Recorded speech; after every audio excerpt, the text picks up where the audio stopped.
प्रेम से बोलो लक्ष्मी नारायण भगवान की जय, राधा कृष्ण भगवान की जय। आज के वीडियो में आप सुनेंगे ज्येष्ठ मास महात्म्य के अध्याय 7 की कथा। सूत जी कहते हैं, मुनिवरों, सब पापों का नाश करने वाले महान पुण्यप्रद वेक्टांचल पर जो कृष्ण तीर्थ है उसका महात्म्य श्रवण करो। पूर्व काल में विप्र वर रामकृष्ण नामक एक बहुत बड़े मुनि थे। वे सत्यवादी, शीलवान, उत्तम भक्त, सब प्राणियों पर दया करने वाले, शत्रु और मित्र के प्रति संभाव रखने वाले, जितात्मा, तपस्वी और जितेंद्रिय थे। पर ब्रह्म में निष्णात तथा एकमात्र ब्रह्म तत्व के आश्रित थे। ऐसे प्रभाव वाले मुनिवर रामकृष्ण ने उस तीर्थ में बड़ी कठोर तपस्या की। वे अपने सब अंगों को स्थिर करके खड़े रहते। वहां खड़े होकर तपस्या करते हुए उनको कई सौ वर्ष व्यतीत हो गए। उनके सब अंगों पर वाल्मीकि की मिट्टी जम गई और उसने उन्हें आच्छादित कर लिया। तो भी महामुनि रामकृष्ण तपस्या में ही संलग्न रहे। उन्होंने वाल्मीकि की कोई परवाह नहीं की। इंद्र ने तपस्या करते हुए उस मुनि श्रेष्ठ पर मेघों को भेजकर बड़े वेग से वृष्टि करवाई। 7 दिनों तक लगातार वर्षा होती रही। मूसलाधार पानी पड़ने पर भी मुनि ने अपने नेत्र बंद करके वर्षा को सहन किया। तब बड़ी भारी गड़गड़ाहट के साथ कानों को बधिर बनाती हुई बिजली वाल्मीकि के ऊपर गिरी। वाल्मीकि ढह गया। उसी समय शंख चक्र गदाधारी भगवान विष्णु प्रकट हुए। वे विनता नंदन गरुड़ पर आरूढ़ थे। गले में पड़ी हुई वनमाला उनकी शोभा को बढ़ा रही थी। श्री राम कृष्ण की तपस्या से संतुष्ट होकर भगवान इस प्रकार बोले, हे रामकृष्ण, तुम वेद शास्त्र के पारंगत विद्वान हो और तपस्या की निधि हो। मेरे प्रादुर्भाव के दिन जो मनुष्य यहाँ स्नान करता है उसके पुण्य फल का वर्णन शेषनाग भी नहीं कर सकती। सूर्य मकर राशि पर स्थित हो और महातिथि पूर्णिमा पुष्य नक्षत्र से युक्त हो तो वे इस तीर्थ में स्नान करने का सर्वोत्तम समय बताया गया है। जो मनुष्य उस दिन कृष्ण तीर्थ में स्नान करता है वे सब पापों से मुक्त होकर समस्त कामनाओं को प्राप्त कर लेता है। आज से ये महातीर्थ तुम्हारे ही नाम से संसार में प्रसिद्ध होगा। ऐसा कहकर भगवान श्रीनिवास वहीं अंतर ध्यान हो गए। उस तीर्थ का ऐसा प्रभाव है कि वे बड़े बड़े पापों को शुद्ध करने वाला है, मनुष्यों की बुद्धि को शुद्ध करता है और उन्हें संपूर्ण ऐश्वर्य को देता है। ब्राह्मणों, इस प्रकार तुम लोगों से ये कृष्ण तीर्थ का महात्म्य बताया गया, जो इसके श्रोता और वक्ता दोनों को विष्णु लोक प्रदान करने वाला है। अब मैं भगवान वेंकटेश्वर के वैभव का वर्णन करूंगा, जिसे सुनकर मनुष्य सब पापों से मुक्त हो जाता है। जो मानव एक बार भगवान वेंकटेश्वर का दर्शन कर लेता है वे मोक्ष को प्राप्त करता है। सतयुग में जो पुण्य 10 वर्षों में प्राप्त किया जाता है वही त्रेता में 1 ही वर्ष में, द्वापर में 5 महीनों में और कलयुग में 1 ही दिन में सिद्ध हो जाता है। परंतु जो भगवान श्रीनिवास का दर्शन करते हैं उन्हें एक एक पल में वही पुण्य फल कोटि कोटि गुना होकर मिलता है। श्री भगवान वेंकटेश्वर में संपूर्ण तीर्थ, सब देवता, मुनि और पितृ विद्यमान है। भगवान वेंकटेश का सच्चिदानंद में विग्रह श्रेष्ठ शंख से पूजित है। उसके स्मरण करने मात्र से यमराज की पीड़ा नहीं होती। जो इस पृथ्वी पर परम दुर्लभ मनुष्य शरीर पाकर सर्वश्रेष्ठ देवता भगवान वेंकटेश का दर्शन एवं पूजन करते हैं उनका जन्म सफल है और वे कृतार्थ है। भगवान नारायण का दर्शन होने पर सहस्रों ब्रह्म हत्या और 10,000 मद्यपान के पाप भी पूर्ण नष्ट हो जाते हैं। जो मनुष्य सदा भोग और स्वर्गलोक का राज्य चाहते हैं वे एक बार प्रसन्नता पूर्वक वेंकटाचल निवासी भगवान श्रीनिवास को प्रणाम करें। करोड़ों जन्मों में किए हुए जो कोई भी पाप है वे सब भगवान वेंकटेश्वर के दर्शन से नष्ट हो जाते हैं।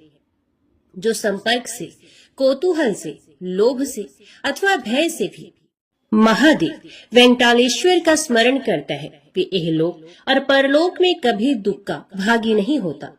वेंकटाचल निवासी देवेश्वर भगवान श्री विष्णु का कीर्तन और पूजन करने वाला अवश्य ही श्री विष्णु का सारूप्य प्राप्त कर लेता है। जैसे प्रज्वलित अग्नि क्षण भर में ढेर के ढेर ईंधन जलाकर भस्म कर देती है, वैसे ही भगवान वेंकटेश्वर का दर्शन सब पापों को दग्ध कर देता है।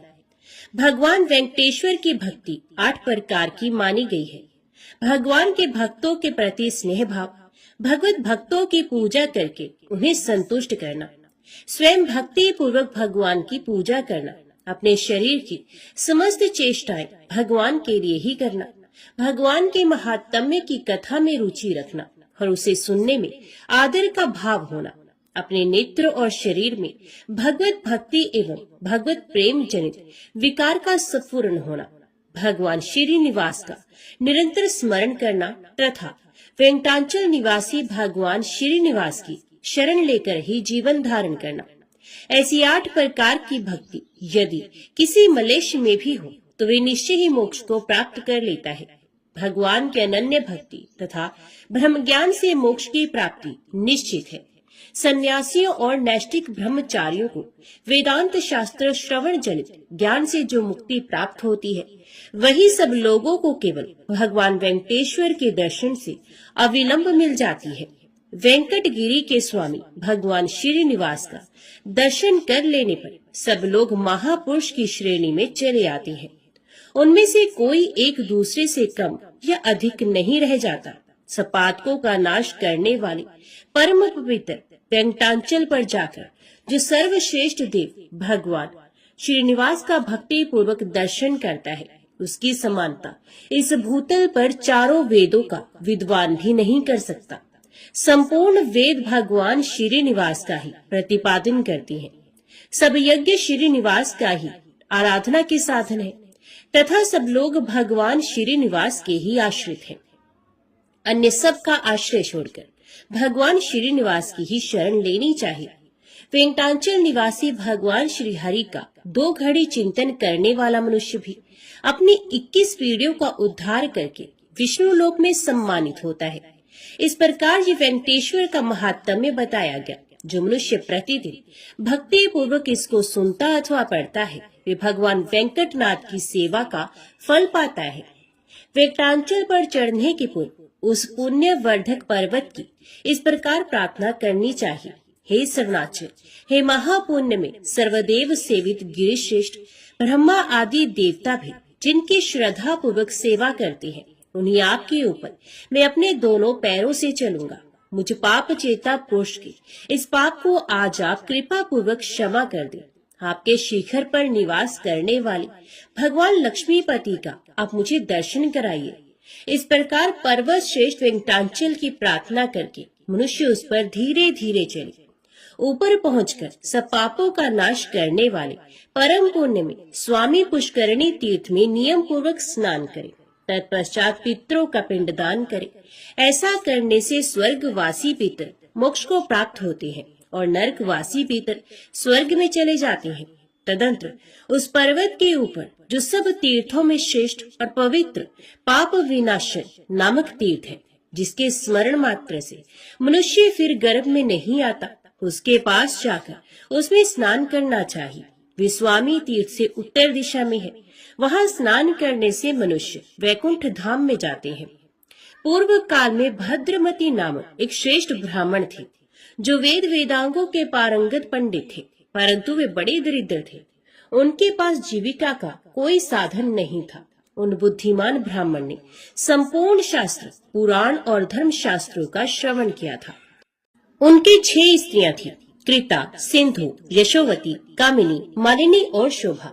ये उनके नाम थे।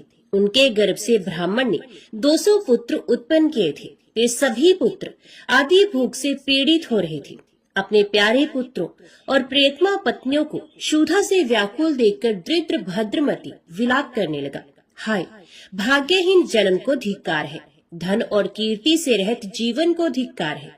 उस जन्म को भी धिक्कार है जिसमें धन अभाव के कारण अतिथियों का सत्कार ना हो पाता हो। ज्ञान और सदाचार से शून्य जीवन को भी धिक्कार है और बहुत संतानों वाले मनुष्य के धनहीन जन्म को भी धिक्कार है। ब्राह्मण पुत्र, पौत्र, भाई, बंधु और शिष्य आदि सभी मनुष्य धनहीन पुरुष को त्याग देते हैं। जो धनवान है वे निर्दयी हो या दयावान, गुणहीन हो या गुणवान, मूर्ख हो या पंडित तथा सब धर्मों से युक्त हो या धर्महीन, यदि वे ऐश्वर्य के गुण से युक्त है तो पूजने के ही योग्य होता है। अहो, दरिद्रता बड़ा भारी दुख है, उसमें भी आशा तो अत्यंत दुखदायिनी होती है। आशा के वशीभूत हुए मनुष्य क्षण क्षण में दुख भोगते हैं।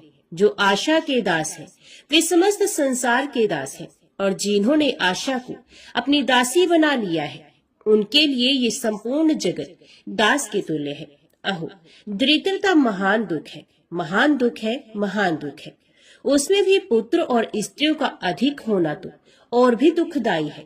ऐसा उद्गार प्रकट करके सब शास्त्रों के अर्थ ज्ञान में पारंगत विद्वान भद्रमती मन ही मन ऐसे धर्म का विचार करने लगे जो अत्यंत ऐश्वर्य प्रदान करने वाला हो। उस समय उनकी स्त्रियों में जो कामिनी नाम वाली पतिव्रता पत्नी थी, उसने अपने पतिदेव से कहा, भगवान मेरे प्राणनाथ, मेरी एक बात सुनिए। ऋषि मुनियों से सेवित स्वर्ण मुखरी नदी के तट पर देवताओं के निवास करने योग्य परम पवित्र वेंकट पर्वत है। उसके शिखर पर सब पापों का नाश करने वाला पावन तीर्थ है। महामती, आप पत्नी और पुत्रों के साथ वहां चलकर पाप नाशन तीर्थ में स्नान कीजिए। मैंने बचपन में अपने पिता के समय नारद जी के मुख से उस तीर्थ का महात्म्य इस प्रकार सुना था कि सब पापों का नाश करने वाले परम पवित्र वेंकटाचल पर पाप नाशन नामक एक महान तीर्थ है, जो समस्त दुखों का निवारण तथा सब प्रकार की संपदाओं का दान करने वाला है। उसमें संकल्प पूर्वक स्नान करके अधिक ऐश्वर्य प्रदान करने वाले धर्म का मन ही मन चिंतन करना चाहिए। सब दानों में उत्तम भूमि दान है। वे परलोक में उत्तम फल की प्राप्ति कराने वाला तथा समस्त मनोवांछित कामनाओं को देने वाला है। भूमिदान देकर मनुष्य अपनी सभी अभिष्ट वस्तुओं को प्राप्त कर लेता है। नारद जी की ये बात सुनकर मेरे पिता बहुत प्रसन्न हुए। उन्होंने शेषाचल पर जाकर पाप नाशन तीर्थ में स्नान करने के पश्चात एक श्रोत्रिय ब्राह्मण को भूमिदान दिया, जो समस्त ऐश्वर्य को देने वाला है। उसे मेरे पिता इस संसार में सब प्रकार से सौभाग्यशाली हुए और अंत में भगवान विष्णु के परम धाम में गए। महाभाग, आप ही गिरीश श्रेष्ठ वेंकटाचल पर चलकर संपूर्ण कामनाओं को देने वाला भूमिदान कीजिए। अग्निहोत्री श्रोत्रिय ब्राह्मण को थोड़ी सी भी भूमि का दान करके मनुष्य पूर्ण आवर्ती रहे ब्रह्मलोक को प्राप्त होता है। वेंकटाचल पर्वत पर किया हुआ भूमिदान सब पापों का नाश करने वाला है। जो ईख, गेहूं, धान और सुपारी आदि वृक्षों से पृथ्वी का दान करता है, वे साक्षात विष्णु के समान है। जीविकाहीन, कुटुंबी एवं दरिद्र ब्राह्मण को थोड़ी भी भूमि देकर मनुष्य भगवान विष्णु के सायुज्य को प्राप्त कर लेता है। अपनी पत्नी की बात सुनकर और शेषाचल निवासी भगवान विष्णु का ध्यान करके भद्रमती ब्राह्मण बहुत संतुष्ट हुए। उन्होंने अपनी बुद्धि से परम उत्तम क्रीड़ाचल पर्वत पर जाने का निश्चय किया। ये पूर्ण धर्मपरायण थे। अपनी स्त्री के साथ सुशाली नाम वाली नगरी में गए और सब ऐश्वर्यों से संपन्न विप्रवर सुघोष से उन्होंने 5 हाथ भूमि मांगी। सुघोष भी बड़े धर्मात्मा थे। उन्होंने प्रसन्न चित्त वाले इन कुटुंबी ब्राह्मण को देखकर इनका विधि पूर्वक पूजन किया और इस प्रकार कहा, भद्रमती, मैं कृतार्थ हो गया, आज मेरा जन्म सफल हो गया। यो कहकर सुघोष ने, पृथ्वी भगवान विष्णु की प्रिया है। पवित्र पृथ्वी भगवान विष्णु द्वारा सुरक्षित है। पृथ्वी के दान से भगवान जनार्दन मुझ पर प्रसन्न हो। इस मंत्र के उच्चारण पूर्वक विष्णु बुद्धि से भद्रमती की पूजा करके 5 हाथ पृथ्वी उन्हें दे दी। उस भूमि दान के पुण्य से सुघोष भगवान विष्णु के धाम को प्राप्त हुआ, जहाँ जाकर कोई भी शोक नहीं करता। तदंतर भद्रमती अपने पुत्रों और स्त्रियों के साथ देव दानव वंदित वेंकटाचल पर गए। वहाँ स्वामी पुष्करणी के परम पवित्र निर्मल जल में उन्होंने स्त्रियों और पुत्रों के साथ संकल्प पूर्वक स्नान किया। तत्पश्चात उसके पश्चिम तट पर पृथ्वी को धारण करने वाले भगवान श्वेत वराह को नमस्कार करके वे भगवान श्रीनिवास के मंदिर में गए। वहाँ ब्रह्मा आदि देवताओं से सेवित कृपा निधान श्रीनिवास का अपने पुत्र आदि के साथ दर्शन किया और भगवान को प्रणाम करके पत्नी और पुत्र सह पाप नाशन तीर्थ में आए। फिर वहां विधि पूर्वक स्नान करके धर्म आदि शुभ कर्मों का अनुष्ठान किया और किसी श्रोत्रिय विष्णु भक्त पुरुष को विष्णु बुद्धि से मोक्षदायक भूमि दान दिया। उस दान के प्रभाव से शंख चक्र और गदा धारण करने वाले वनमाला विभूषित भगवान विष्णु गरुड़ पर चढ़े हुए पापनाशन तीर्थ के तट पर प्रकट हुए। उसमें शांत स्वभाव वाले भद्रमती ने भगवान की इस प्रकार स्तुति आरंभ की। सबके कारण रूप अब भगवान को नमस्कार है, नमस्कार है। सबको पालन करने वाले आपको नमस्कार है, नमस्कार है। समस्त देवताओं के स्वामी आपको नमस्कार है, नमस्कार है। दैत्यों का संहार करने वाले आपको नमस्कार है, नमस्कार है। जो भक्त जनों के प्रियतम, पापों के नाशक तथा दुष्टों के संहारक है, उन जगदीश्वर को बारंबार नमस्कार है। जिन्होंने किसी विशेष हेतु से वामन रूप धारण किया, जो नार स्वरूप जल में निवास करने के कारण नारायण कहलाते हैं, जिनके विक्रम की कोई सीमा नहीं है तथा जो शंख चक्र खड़ग और गदा धारण करते हैं, उन भगवान पुरुषोत्तम को बारंबार नमस्कार है। क्षीर सिंधु में निवास करने वाले भगवान को नमस्कार है।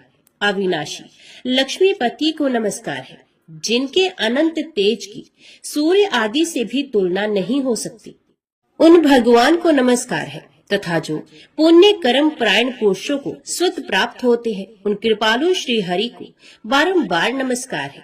सूर्य और चंद्रमा जिनके नेत्र हैं, जो संपूर्ण यज्ञों का फल देने वाले हैं, यज्ञांगों से जिनकी शोभा होती है तथा जो साधु पुरुषों के परम प्रिय हैं, उन भगवान श्रीनिवास को बारंबार नमस्कार है। जो कारणों के भी कारण शब्दादि विषयों से रहे, अभिष्ट सुख देने वाले तथा भक्तों के हृदय में रमण करने वाले हैं, उन भक्त वत्सल भगवान को नमस्कार है। अद्भुत कारण रूप आपको नमस्कार है, नमस्कार है। मंद्राचल पर्वत पर धारण करने वाले कश्यप रूपधारी आपको नमस्कार है। यज्ञ वराह रूप में प्रकट होने वाले आपको नमस्कार है। हिरणाक्ष को विदीर्ण करने वाले आपको नमस्कार है। वामन रूपधारी आपको नमस्कार है। क्षत्रिय कुल का अंत करने वाले परशुराम रूप में आपको नमस्कार है। रावण का मर्दन करने वाले श्री राम रूपधारी आपको नमस्कार है। तथा नंद नंदन श्री कृष्ण के बड़े भाई बलराम रूप में आपको नमस्कार है। कमलाकांत आपको नमस्कार है। सबको सुख देने वाले आपको नमस्कार है। भगवान आप शरणागतों की पीड़ा का नाश करने वाले हैं, आपको बारंबार नमस्कार है। ब्राह्मण भद्रमती की इस प्रकार स्तुति करने पर भक्तवत्सल दयानिधान भगवान श्रीनिवास ने वात्सल्य पूर्वक कहा, तात तुम्हारा कल्याण हो। तुम्हारे इस महास्त्रोत्र से मैं संतुष्ट हूँ। ब्राह्मण तुम्हें संसार में पुत्र पौत्र आदि के साथ सब भोगों से संपन्न होकर सुख भोगने के पश्चात अंत में मोक्ष को प्राप्त करोगे। ऐसा कहकर भगवान विष्णु वहीं अंतर ध्यान हो गए। ब्राह्मणों इस प्रकार मैंने पाप नाशन तीर्थ की महिमा और उसके तट पर भूमिदान की महत्ता का भी वर्णन किया। तपोधन रामानुज नाम से प्रसिद्ध एक जितेंद्रिय विष्णु भक्त ब्राह्मण थे। धर्मात्मा रामानुज ने वानप्रस्थ आश्रम में स्थित होकर आकाश गंगा तीर्थ के समीप तपस्या की। गर्मी में भगवान विष्णु का ध्यान करते हुए वे पंच अग्नि के मध्य में स्थित रहते थे। वर्षा में खुले आकाश के नीचे बैठकर मुख से अष्टाक्षर ओम नमो नारायण मंत्र का जप और हृदय में भगवान जनार्दन का ध्यान करते थे तथा जाड़े में जल के भीतर निवास करते थे। वे समस्त प्राणियों के हितैषी, जितेंद्रिय तथा सब प्रकार के द्वंद्वों से दूर रहने वाले थे। उन्होंने कितने ही वर्षों तक सूखे पत्ते खाकर निर्वाह किया, कुछ काल तक जल का ही आहार किया और कुछ वर्षों तक वे केवल वायु पीकर रहे। तदंतर उनकी तपस्या से संतुष्ट होकर भक्तवत्सल भगवान विष्णु ने उन्हें प्रत्यक्ष दर्शन दिया। भगवान के हाथों में शंख चक्र और गदा आदि शोभा पा रहे थे। उनके नेत्र विकसित कमल के दलों की भांति सुंदर थे। श्रेयंगों की दिव्य प्रभा कोटि कोटि सूर्य के समान थी। वे विनता नंदन गरुड़ पर आरूढ़ हो शत्रु और चमर से सुशोभित थे। हार भुजबल मुकुट और कड़े आदि आभूषण उनके अंगों की शोभा को बढ़ा रहे थे। विश्वक्सेन और सुनंद आदि पार्षद भगवान को सब ओर से घेर कर खड़े थे। वीणा वेणु और मृदंग आदि बाजे बजाने वाले नारद आदि के द्वारा उनकी महिमा का गान कर रहे थे। भगवान का ऐश्वर्य परम उत्तम रूप से प्रकट हो रहा था। वे पीताम्बर से शोभायमान थे। उनके वर्ग स्थल में लक्ष्मी का निवास था।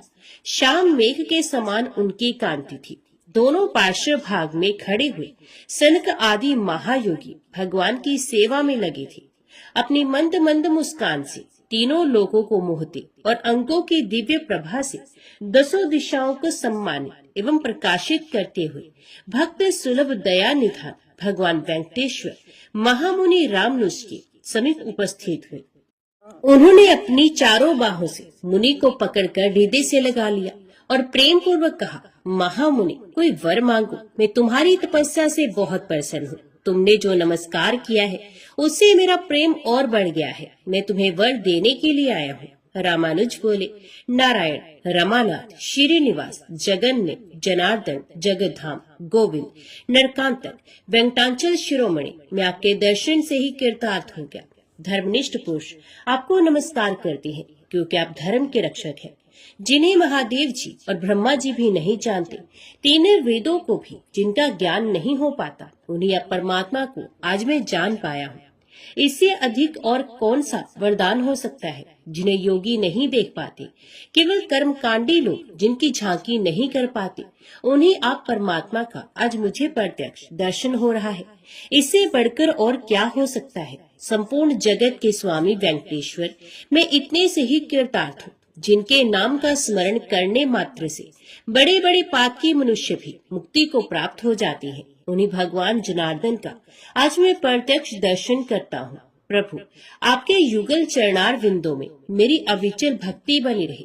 श्री भगवान ने कहा, महामते रामानुज, मुझ में तुम्हारी दृढ़ भक्ति हो। ब्राह्मण, मेरी कही हुई दूसरी बात भी सुनो। जब सूर्य मेष राशि पर जाते हैं, उस समय चित्रा नक्षत्र से पूर्णिमा होने पर जो लोग आकाश गंगा में स्नान करते हैं, वे पुण्य आवर्ती रहे परम धाम को प्राप्त होते हैं। रामानुज, तुम आकाश गंगा के समीप ही निवास करो। प्रारब्ध कर्म के अनुसार प्राप्त हुए शरीर का अंत होने पर तुम्हें मेरे स्वरूप की प्राप्ति होगी। इस विषय में बहुत कहने की क्या आवश्यकता है। आकाश गंगा के शुभ जल में जो कोई भी स्नान करते हैं, वे सभी उत्तम भगवत भक्त हो जाते हैं। रामानुज ने पूछा, भगवत भक्तों के लक्षण क्या है, किस कर्म से उनकी पहचान होती है? मैं इस विषय को सुनना चाहता हूँ। भगवान बोले, मुनिश्रेष्ठ, तुम भगवत भक्तों के लक्षण सुनो। जो समस्त प्राणियों के हितैषी हैं, जिनमें दूसरों के दोष देखने का स्वभाव नहीं है, जो किसी से भी डाह नहीं रखते और ज्ञानी, निष्प्रह तथा शांतचित है। श्रेष्ठ भगवत भक्त है, जो मन, वाणी और क्रिया द्वारा दूसरे को पीड़ा नहीं देते और जिनमें संग्रह करने का स्वभाव नहीं है तथा उत्तम कथा श्रवण करने में जिनकी सात्विक बुद्धि संलग्न रहती है, तथा जो मेरे चरणार विंदों के भक्त हैं, जो उत्तम मानव माता पिता की सेवा करते हैं, देव पूजा में तत्पर रहते हैं, जो भगवत पूजन के कार्य में सहायक होते हैं और पूजा होती देखकर मन में आनंद मानते हैं, ये भगवत भक्तों में सर्वश्रेष्ठ है। जो ब्रह्मचारियों और सन्यासियों की सेवा करते हैं तथा दूसरों की कभी निंदा नहीं करते, जो श्रेष्ठ मनुष्य सबके लिए हितकारक वचन बोलते हैं और जो लोगों में सद्गुणों के ग्राहक हैं, वे उत्तम भगवत भक्त हैं। जो सब प्राणियों को अपने समान देखते हैं तथा शत्रु और मित्र में संभाव रखते हैं, जो धर्मशास्त्र के वक्ता तथा सत्यवादी हैं और जो ऐसे पुरुषों की सेवा में रहते हैं, वे सभी उत्तम भगवत भक्त हैं। दूसरों का अभ्युदय देखकर जो प्रसन्न होते हैं तथा भगवान के नामों का कीर्तन करते रहते हैं, जो भगवान के नामों का अभिनंदन करते हैं, उन्हें सुनकर अत्यंत हर्ष में भर जाते हैं और संपूर्ण अंगों में रोमांचित हो उठते हैं। जो अपने आश्रमोचित आचार के पालन में तत्पर, अतिथियों के पूजक तथा वेदार्थ के वक्ता है, वे उत्तम वैष्णव है, जो अपने पढ़े हुए शास्त्रों को दूसरों के लिए बताते हैं और सर्वत्र गुणों को ग्रहण करने वाले हैं, जो एकादशी का व्रत करते, मेरे लिए सत्कर्मों का अनुष्ठान करते रहते, मुझ में मन लगाते हैं, मेरा भजन करते हैं, मेरे भजन के लिए ललायित रहते हैं तथा सदा मेरे नामों के स्मरण में तत्पर होते हैं, वे उत्तम भगवत भक्त हैं। सद्गुणों की ओर जिनकी स्वाभाविक प्रवृत्ति है, वे सभी श्रेष्ठ भक्त हैं। ऋषियों ने पूछा, भगवत, दान किसको देना चाहिए? दान का समय कौन सा है? सूत जी बोले, द्विजवरु, नपुंसक, पुत्रहीन, पाखंडी, वेद वेत्ताओं तथा ब्राह्मणों से द्वेष रखने वाले और अपने वर्ण आश्रमोचित कर्म का त्याग करने वाले पुरुष को दिया हुआ दान निष्फल होता है। जो पराई स्त्रियों में आसक्त है, दूसरों के धन का जिसके मन में बड़ा लोभ है तथा जो गीत गाने वाला है, ऐसे ब्राह्मण को दिया हुआ दान निष्फल होता है। जिसके मन में असूया, दोष दर्शन का भाव भरा है, जो कृत घन और मायावी है, जिसमें ज्ञान का भाव है, जो सदा भीख मांगने वाला है, हिंसक है, जो नाम विक्रय, वेद विक्रय, स्मृति विक्रय तथा धर्म विक्रय करने वाला है और दूसरों को सताना ही जिसका स्वभाव बन गया है, ऐसे ब्राह्मण को दिया हुआ दान भी निष्फल होता है। जो कोई भी पाप में संलग्न रहने वाले हैं, उनसे न तो कुछ लेना चाहिए और न उन्हें कुछ देना ही चाहिए। उत्तम कर्म में तत्पर, श्रोत्रिय, अग्निहोत्री, जीविकाहीन, दरिद्र तथा कुटुंबी ब्राह्मण को दान देना चाहिए। जो देवताओं की पूजा में लगा रहने वाला और पुराणों की कथा बांचने वाला है, ऐसे ब्राह्मण को उनमें भी प्राय जो दरिद्र हो उसे दान देना उचित है। पाखंडी, पतित, संस्कार भ्रष्ट, वेद बेचने वाले, कृतघ्न तथा पाप परायण ब्राह्मण को कभी प्रणाम न कर। जो स्नान कर रहा हो, जिसके हाथों में समिधा और फूल हो, जिसने जलपात्र ले रखा हो तथा जो भोजन करता हो, ऐसे व्यक्ति को प्रणाम न करे। जो कलह प्रिय, अत्यंत क्रोधी, दमन करने वाला, जन समुदाय के मध्य में स्थित, भिक्षा अन्नधारी तथा सोया हुआ हो, उसको भी प्रणाम ना करे। रजस्वला, व्यभिचारिणी, सूतिका, गर्भपात करने वाली, व्रत नाश करने वाली तथा अत्यंत क्रोध में भरी हुई स्त्री को कभी प्रणाम ना करे। जो श्राद्ध के नियम में नियुक्त हो, देवताओं की पूजा कर रहा हो अथवा यज्ञ एवं तर्पण कर रहा हो, ऐसे पुरुष को भी प्रणाम ना करे। यदि श्राद्ध के लिए कोई सुपात्र ब्राह्मण ना मिले तो केवल सूत काट कर जीविका चलाने वाले सदाचारी एवं पुत्रवान ब्राह्मण को श्राद्ध के लिए निमंत्रित करे। यदि वे भी ना मिले तो पुत्र को या छोटे भाई को अथवा अपने को ही श्राद्ध में नियुक्त करे। पुत्रहीन ब्राह्मण को किसी प्रकार भी श्राद्ध के लिए नियुक्त ना करे। पूर्व काल में श्रीवत्स गोत्र में उत्पन्न पद्मनाभ नामक एक जितेंद्रिय ब्राह्मण था। वे दयालु, उपवासशील, सत्यवादी, प्राणियों को अपने ही समान देखने वाला तथा विषय कामना से रहित था। सब भूतों का हितैषी, मन और इंद्रियों को वश में रखने वाला तथा सब प्रकार के द्वंद्वों से रहित था। कितने ही वर्ष तक वे सूखे पत्ते चबाकर रहा। कुछ काल तक केवल जल पीता रहा। फिर कई वर्ष तक उसने केवल वायु का आहार किया। इस प्रकार महामुनि पद्मनाभ ने 12 वर्षों तक कठोर तपस्या की। तदंतर भगवान लक्ष्मीपति ने पद्मनाभ की तपस्या से संतुष्ट हो उन्हें प्रत्यक्ष दर्शन दिया। श्रीहरि ने अपने हाथों में शंख, चक्र और गदा आदि को धारण किया था। उनके नेत्र खिले हुए कमलदल की भांति शोभा पा रहे थे और श्रेयंगों की कांति कोटि कोटि सूर्य को भी लज्जित कर रही थी। पद्मनाभ ने आंख खोलकर शंख चक्रधारी, शांत स्वरूप, करुणा सागर वेंकटनाथ भगवान श्रीनिवास का दर्शन किया। उन्हें देखकर मुनि ने इस प्रकार स्तुति प्रारंभ की। शारंग धनुष धारण करने वाले देवादिदेव भगवान वेंकटेश्वर को नमस्कार है। नारायण गिरी पर निवास करने वाले अब श्रीनिवास जी को नमस्कार है। पापों का नाश करने वाले सर्वव्यापी भगवान विष्णु को नमस्कार है। शेषाचल निवासी अब भगवान श्रीनिवास को नमस्कार है, जो तीनों लोकों के स्वामी, विश्वरूप, सबके साक्षी तथा शिव और ब्रह्मा आदि के लिए भी वंदनीय है। जिनके नेत्र कमल के समान है, जो क्षीर सागर में शयन करती हैं तथा जो दुष्ट राक्षसों का संहार करती हैं, उन भगवान श्रीनिवास को नमस्कार है। जो भक्तों के प्रियतम, दिव्य स्वरूप, देवताओं के स्वामी तथा शरणागतों की पीड़ा का नाश करने वाले हैं, जो योगियों के पालक, वेद वेद्य तथा भक्तों के पापों का संहार करने वाले हैं, उन श्रीनिवास भगवान विष्णु को नमस्कार है। चक्र तीर्थ निवासी पद्मनाभ मुनि के द्वारा इस प्रकार स्तुति की जाने पर परम ऐश्वर्यशाली विश्वरूप दया निधान वेंकटनाथ भगवान श्रीनिवासी बहुत संतुष्ट हुए और बोले, महाभाग, तुम मेरे चरणार विंदों के पूजक हो। इस चक्र तीर्थ तट पर मेरी पूजा करते हुए तुम एक कल्प निवास करो। ऐसा कहकर भगवान वहीं अंतर ध्यान हो गए। तब से परम बुद्धिमान पद्मनाभ मुनि चक्र तीर्थ के किनारे निवास करने लगे। कुछ काल के पश्चात वहां एक भयंकर राक्षस आया। वे क्रूर क्षुधा से पीड़ित होकर नारायण परायण पद्मनाभ मुनि को अपना ग्रास बनाना चाहता था। उसने बड़े वेग से ब्राह्मण को पकड़ लिया। तब उन्होंने शरणागतों के रक्षक दया सागर चक्रपाणि श्री नारायण को पुकारा और बार बार ऐसा कहा, प्रभु रक्षा कीजिए, रक्षा कीजिए। हे वेंकटेश, हे दया सिंधु, हे शरणागत पालक, हे पोष सिंह, मैं राक्षस के वश में आ गया हूँ, मेरी रक्षा कीजिए। हे लक्ष्मीकांत, हे दुख हारी हरि, हे विष्णुदेव, हे वैकुंठनाथ, हे गरुड़ ध्वज, आपने ग्रह के चंगुल में फंसे हुए गजराज की जिस प्रकार रक्षा की थी, उसी प्रकार राक्षस के आक्रमण से दबे हुए मुझ भक्त की भी रक्षा कीजिए। हे दामोदर, हे जगन्नाथ, हे हिरण्यकशिपु दैत्य का मर्दन करने वाले नरसिंह भगवान, प्रहलाद जी की भांति मैं भी राक्षसों के द्वारा अत्यंत पीड़ित हूँ, अतः उन्हीं के समान आप मेरी भी रक्षा कीजिए। पद्मनाभ की इस प्रकार स्तुति करने पर अपने भक्त के ऊपर भय आया हुआ जानकर दया निधान चक्रपाणि ने भक्त की रक्षा के लिए अपने चक्र को भेजा। भगवान का वह चक्र बड़े वेग से चक्र तीर्थ के तट पर आया। वे अनंत सूर्य के समान तेजस्वी तथा अनंत अग्नि के समान ज्वालामालाओं से प्रज्वलित था। उसे बड़े जोर की गड़गड़ाहट हो रही थी।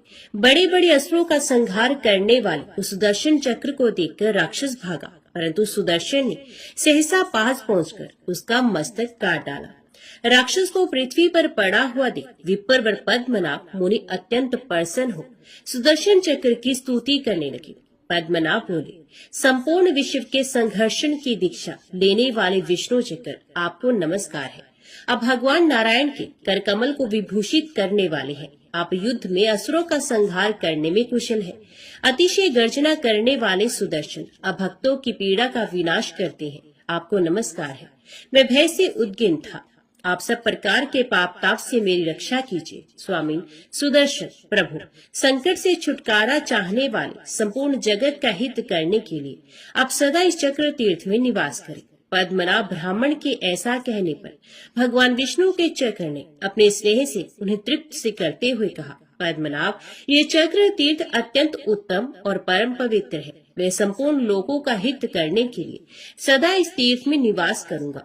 आपके ऊपर दुरात्मा राक्षस के द्वारा आए हुए संकट का विचार करके भगवान विष्णु से प्रेरित होकर मैं शीघ्र यहाँ आ पहुँचा। आपको पीड़ा देने वाले उस अधम राक्षस को मैंने मार डाला और आपकी उसके भय से रक्षा की, क्योंकि आप भगवान के भक्त हैं। पिपरवर, सब पापों का हरण करने वाले इस परम पवित्र चक्र तीर्थ में सब लोगों की रक्षा के लिए मैं सदा निवास करूंगा। मेरे निवास करने से ये तीर्थ चक्र तीर्थ के नाम से प्रसिद्ध होगा, और जो मनुष्य इस मोक्षदायक चक्र तीर्थ में स्नान करेंगे उन सबके पुत्र पौत्र आदि वंशज निष्पाप होकर भगवान विष्णु के परम धाम को प्राप्त हो जाएंगे। क्यों कहकर भगवान विष्णु के चक्र ने पद्मनाभ मुनि तथा अन्य ब्राह्मणों के देखते देखते सहसा उस चक्र सरोवर में प्रवेश किया। शौनकादि ऋषियों, इस प्रकार मैंने तुम लोगों से चक्र तीर्थ के महात्म्य का वर्णन किया। जो मनुष्य एकाग्रचित होकर इस अध्याय को पढ़ता अथवा सुनता है, उसे चक्र तीर्थ में स्नान करने का उत्तम फल प्राप्त होता है। ऋषियों ने पूछा, सूत जी, वे राक्षस कौन था जिसने भगवान विष्णु के भक्त महात्मा ब्राह्मण को कष्ट पहुंचाया? सूत जी बोले, ब्राह्मणों, पूर्व काल की बात है।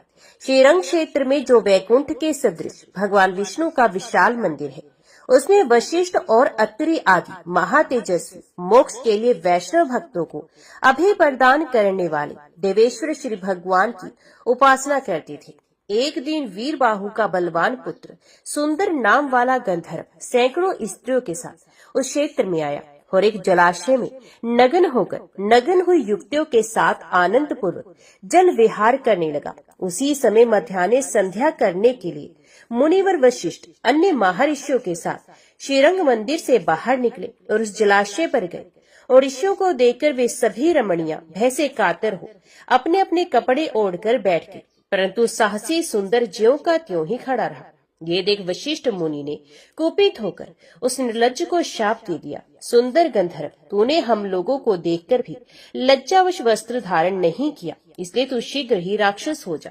महर्षि वशिष्ठ के ऐसा कहने पर उसकी स्त्रियां हाथ जोड़कर उनके चरणों में गिर पड़ी और भक्ति भाव से विनित चित होकर बोली, भगवान, आप सब धर्मों के ज्ञाता है, साक्षात ब्रह्मा जी के पुत्र हैं। दया सिंधु, पतिहीन नारियों का उत्तम भूषण कहलाता है। पतिहीन नारी 100 पुत्रों वाली होकर भी संसार में विधवा ही कहलाती है। ऐसी नारियों का जन्म व्यर्थ समझा जाता है। अथ मुने, हमारे पति के ऊपर आप प्रसन्न हो। तत्वदर्शी मुनियों को एक अपराध क्षमा कर देना चाहिए। दया सिंधु, सुंदर आपका शिष्य है, इसे क्षमा कीजिए। सुंदर की स्त्रियों के इस प्रकार प्रार्थना करने पर वशिष्ठ जी ने कहा, सुंदरियों, मेरा वचन कभी व्यर्थ नहीं होगा। इसे छूटने का उपाय बतलाता हूँ, उसे श्रद्धा पूर्वक सुनो। ये राक्षस के समान आकार वाला सुंदर आज से 16 वर्षों के बाद इच्छा अनुसार घूमता घामता सर्व पापहारी विट्टांचल पर पहुँच जाएगा और वहाँ चक्र तीर्थ पर जाएगा। देवांगनाओं, चक्र तीर्थ पर महायोगी मुनिवर पद्मनाभ जी रहते हैं। उन्हें खा जाने के लिए जब ये आक्रमण करेगा तब ब्राह्मण की रक्षा के लिए भगवान विष्णु का भेजा हुआ उत्तम चक्र इसका मस्तक काट डालेगा। तदंतर शाप से मुक्त होकर ये तुम्हारा पति सुंदर अपने स्वरूप को प्राप्त होकर उन्हें स्वर्गलोक में चला जाएगा। श्रीरंगनाथ में भक्ति करने वाले वशिष्ठ जी ऐसा कहकर शीघ्र ही अपने आश्रम को चले गए। तदंतर राक्षस रूप में परिणित हुआ भयानक आकार वाला सुंदर इधर उधर घूमता हुआ गिरिश श्रेष्ठ वेंकटांचल पर गया और चक्र तीर्थ पर भी जा पहुंचा। इस भ्रमण में ही उसके 16 वर्ष पूरे हो गए। तदंतर चक्र तीर्थ निवासी पद्मनाभ को खा जाने के लिए उसने बड़े वेग से आक्रमण किया। मुनि ने भगवान विष्णु की स्तुति की और भगवान ने राक्षस द्वारा पीड़ित पद्मनाभ की रक्षा के लिए चक्र को भेजा। इस प्रकार चक्र ने आकर उस राक्षस का मस्तक काट डाला। तब वे राक्षस शरीर छोड़कर दिव्य देह धारण करके विमान पर जा बैठा। उस समय उसके ऊपर फूलों की वर्षा हो रही थी। उसने हाथ जोड़कर सुदर्शन को प्रणाम किया, फिर उन द्विज श्रेष्ठ पद्मनाभ को भी प्रणाम करके उनकी आज्ञा लेकर सुंदर गंधर्व स्वर्ग को चला गया। ब्राह्मणों, इस प्रकार मैंने उस राक्षस की उत्पत्ति का वृतांत और चक्र तीर्थ का पाप नाशक महात्म्य आप लोगों से कहा। इसे सुनकर मनुष्य सब पापों से मुक्त हो जाता है। ब्राह्मणों, अब घोण तीर्थ का महात्म्य सुनो। महापापों में तत्पर चांडाल कुल में सबसे नीच, क्रूर, कुल का नाश करने वाला, कष्ट कारक, दान शून्य, सत्कर्म रहित, पशु घाती, परद्रोही, चुगलखोर, असत्यवादी, पाखंडी, मित्रद्रोही, कृतघ्न, भ्रूण हत्या करने वाला, परिस्त्रीकामी, स्वामी से द्रोह करने वाला, ठग, लोभी, पितृघाती, देवताओं से विमुख, आत्म प्रशंसा करने वाला, शठ, अयोग्य पात्र के लिए व्यय करने वाला, धर्म में बाधा डालने वाला, अनुकूलता में अंतर डालने वाला, फल फूल और पल्लवों से युक्त वृक्ष को काटने वाला, विश्वासघाती, वीर हत्यापरायण, अग्निहोत्र का त्याग करने वाला, विष का प्रयोग करने वाला, गुरुद्वेषी, पति पत्नी में वैमनस्य उत्पन्न करने वाला, गांव का अगुआ, देव मंदिर का अध्यक्ष, वेतन लेकर पढ़ाने वाला, कठोर कर्म करने वाला, पापों में स्वभावत रत रहने वाला, गुप्त पाप करने वाला, अनजाने में या जानबूझकर दुष्कर्म करने वाला, इन सभी प्रकार के पापियों को परम मनोहर घोण तीर्थ अपने में स्नान करने और जलपान आदि करने पर पवित्र कर देता है। इस विषय में मैं एक प्राचीन इतिहास सुनाऊंगा जो सब पापों का नाश करता है। पूर्व काल में महातेजस्वी गार्ग्य मुनि ने महात्मा देवल को नमस्कार करके कहा, महाभाग, आप घोण तीर्थ के सर्व पापहारी शुभ महात्म्य का वर्णन कीजिए। देवल ने कहा, मुने, तुम्ब्रू नामक गंधर्व अपनी पतिव्रता पत्नी को शाप देकर इस तीर्थ में स्नान करके दया निधान वेंकटेश्वर की पूजा करने से पूर्ण आवर्ती रह विष्णु धाम को प्राप्त हो गया था। यह वृतांत इस प्रकार है। एक दिन तुम्ब्रू गंधर्व ने अपनी प्यारी पत्नी से इस प्रकार कहा, देवी, सब पापों का नाश करने वाले माघ मास में सूर्य उदय के समय इस तट पर भगवान विष्णु की पूजा करनी चाहिए। इसलिए गोबर से इस भूमि को लीप दो और इस माघ में प्रतिदिन माधव के लिए दीप बत्ती बनाओ। भगवान के आगे भक्ति पूर्वक धूप समर्पित करो। पवित्र होकर भगवान के लिए रसोई तैयार करो और मेरे साथ साथ रहकर परिक्रमा तथा नमस्कार आदि के द्वारा भक्ति पूर्वक भगवान की पूजा करो। नित्य प्रति आलस्य छोड़कर भगवान विष्णु की पुराण कथा सुनो। नित्य सवेरे स्नान करके यत्न पूर्वक श्री हरि का चरणोदक पान करो। कृष्ण, विष्णु, मुकुंद, नारायण, जनार्दन, अच्युत, अनंत और विश्वात्मन इत्यादि भगवान नामों का सदा कीर्तन किया करो और क्रोध, मात्सर्य तथा लोभ आदि का परित्याग करके व्रत नियम का पालन करो। इससे तुम्हें भव बंधन से छुटकारा मिलेगा और सनातन विष्णु धाम की प्राप्ति भी होगी। स्वामी का ऐसा कथन सुनकर गंधर्व की उस प्यारी पत्नी ने क्रोधपूर्वक उत्तर दिया, आर्यपुत्र, माघ के महीने में बहुत सर्दी पड़ती है। उस समय प्रातः काल, जबकि सूर्य का तेज बहुत मंद रहता है, सूर्य उदय काल में कोई कैसे स्नान करेगा? माघ में उस समय शीत का अधिक कष्ट रहता है, इसलिए आपके बताए हुए ये सब कार्य मुझसे बार बार ना हो सकेंगे। अतः प्रातः काल मैं आपके साथ स्नान नहीं करूंगी, क्योंकि अधिक सर्दी पड़ने से यदि मेरी मृत्यु हो गई तो उस समय आप मेरी रक्षा नहीं करेंगे।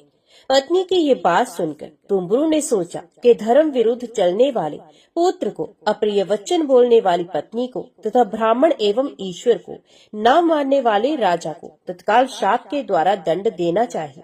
इस नीति के वचन का विचार करके गंधर्व ने अपनी सती पत्नी को इस प्रकार शाप दिया, ओ मूढ़े, सोपातकों का नाश करने वाले परम पुण्य में विक्टांचल पर घोण तीर्थ के समीप जो पीपल का वृक्ष है, उसके खोखले में तू मेढकी हो जा।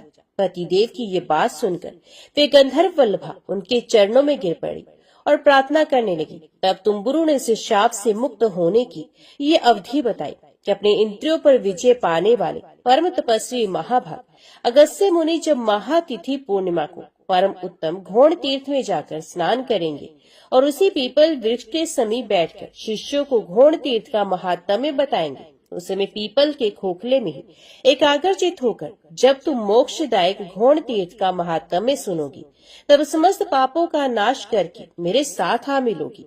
गंधर्व के ऐसा कहने पर उसके धर्म पत्नी चुप हो गई। स्वामी के शाप से उसने मेढक के शरीर में प्रवेश किया और धीरे धीरे शेषाचल के शिखर पर घोण तीर्थ के दक्षिण उस पीपल वृक्ष के खोखले में जाकर रहने लगी। तदंतर किसी समय अगस्त्य जी मनोहर वेक्टांचल पर गए।